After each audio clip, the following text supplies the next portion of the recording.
2019 నుంచి 24 మధ్యలో ఏ రంగం తీసుకున్నా కూడా దేశం మొత్తం కోవిడ్ ప్రతికూల పరిస్థితులు ఉన్న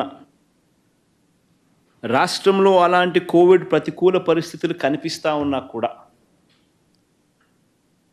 2019 నుంచి 2014 మధ్యలో రాష్ట్రం సాధించిన వృద్ధి రేటు దేశం కన్నా ఎక్కువ ఉంది. దేశ జీడిపి 9.34% పెరిగితే రాష్ట్రం 10.5% పెరిగింది.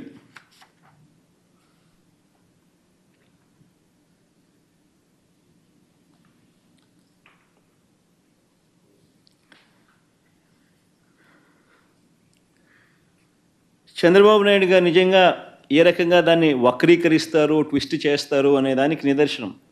ఆయన హయాంలో జీడిపి 13.54% ఉంది, వైఎస్ఆర్సీపీ హయాంలో 10.5%కి పడిపోయింది అని చెప్తాడు. అంతవరకే చెప్తాడు కానీ వైఎస్ఆర్సీపీ హయాంలో కోవిడ్ 2 ఏళ్ళు ఉందన్న మాట మాట్లాడు.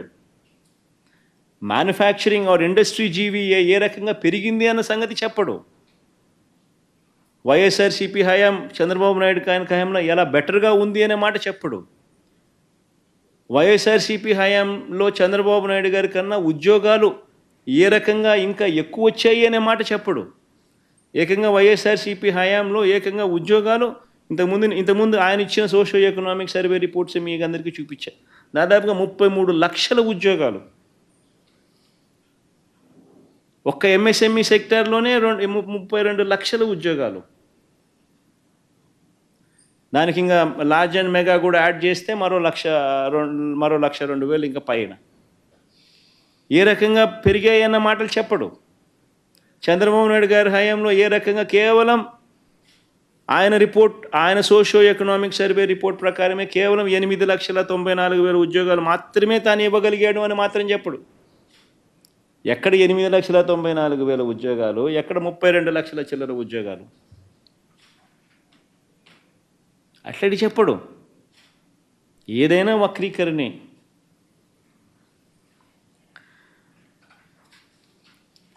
చంద్రబాబు నాయుడు గారు అబద్ధాలు నిజంగా చూస్తే నిజంగా ఎలా ఉంటాయంటే ఒక కథ గుర్తుకొస్తుంది. ఒక ఊరిలో అమాయకుడు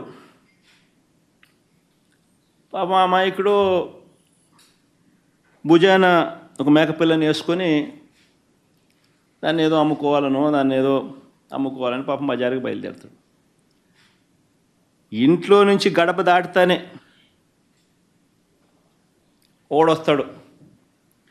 ఒకడొచ్చి నీ కుక్క బల బాగుంది అని అంటాడు. అమాయకుడు అనుకుంటాడు, ఏందిరా అబ్బాయి ఇది, నేనేమో మేకపిల్ల వేసుకొని పోతా ఉన్నాను, మెడలో నా భుజాన ఈయనేమో కుక్కపిల్ల బాగుందని అంటాడు ఏంది అని చెప్పి, లేదయ్యా ఇది మేకపిల్ల, ఇది కుక్కపిల్ల కాదు అని చెప్తాడు.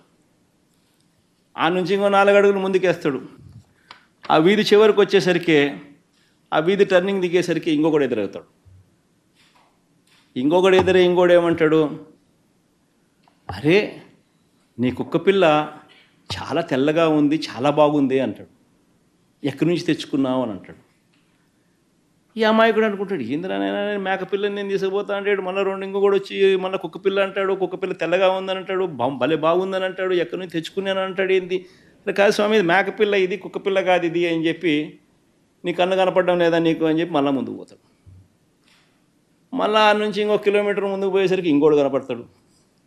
ఇంకోడు కనిపించారే నీ కుక్కపిల్ల బలి బాగుంది, నాకు అమ్ముతావా అని అంటాడు.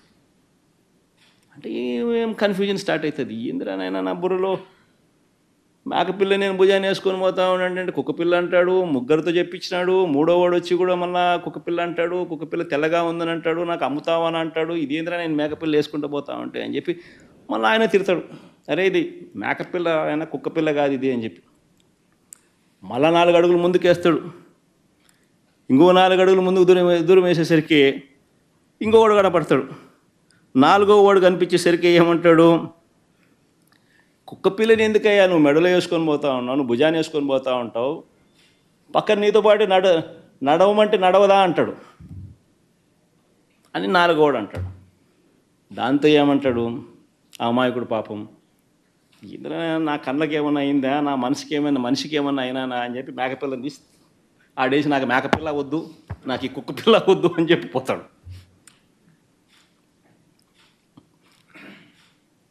కరెక్ట్గా చంద్రబాబు నాయుడు గారు రాష్ట్రాన్ని ఆర్గనైజ్డ్ క్రైమ్ పద్ధతిలో ఏ రకంగా తాను నడుపుతా వస్తున్నాడు అన్నదానికి నిదర్శనం ఇది. ఫస్ట్ వ్యక్తి పేరు చంద్రబాబు, రెండో వ్యక్తి పేరు దత్తపుత్రుడు, మూడో వ్యక్తి పేరు బీజేపీలో ఉన్న తన వదినమ్మ, తన మనిషి. నాలుగో వ్యక్తులు ఎవరు అంటే ఓ ఈనాడు, ఓ ఆంధ్రజ్యోతి, ఓ టీవీ5, ఎల్లో మాఫియా. గుర్తుకు రావడం లేదు ఇవన్నీ చూస్తూ ఉంటే. ఆంధ్రప్రదేశ్లో ఏ రకంగా లేని అప్పులు ఉన్నట్టుగా, ఏ రకంగా ఒక వ్యవస్థీకరణ పద్ధతిలో, ఏ రకంగా ఒక అబద్ధాన్ని రెక్కలు కట్టి ఏ రకంగా ప్రచారం చేసి చివరికి ఎందుకు చేస్తున్నారు అని అంటే కారణం సూపర్ 6లు, సూపర్ 7లు ప్రజలకు ఇవ్వకుండా మోసం చేసేందుకు ఇదంతా జరుగుతూ ఉంది. నిజంగా రాష్ట్ర ప్రజలు ఆ అమాయకులైతే మేకపిల్లేమో మన రాష్ట్రం.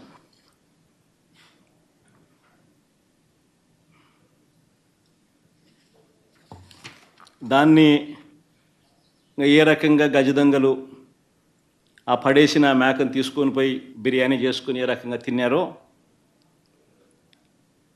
దోచేసుకొని పంచేసుకొని తిన్నారో ఆ నలుగురు, ఇంతకుముందు నేను చెప్పిన ఈ నలుగురు రాష్ట్ర ప్రజలను, రాష్ట్రాన్ని ఈ రకంగా మోసం చేసి ఏ రకంగా బిర్యానీ కొట్టేసుకొని ఏ రకంగా తినే కార్యక్రమాలు, దోచుకోవడము, తినే కార్యక్రమాలు జరుగుతూ ఉన్నాయి.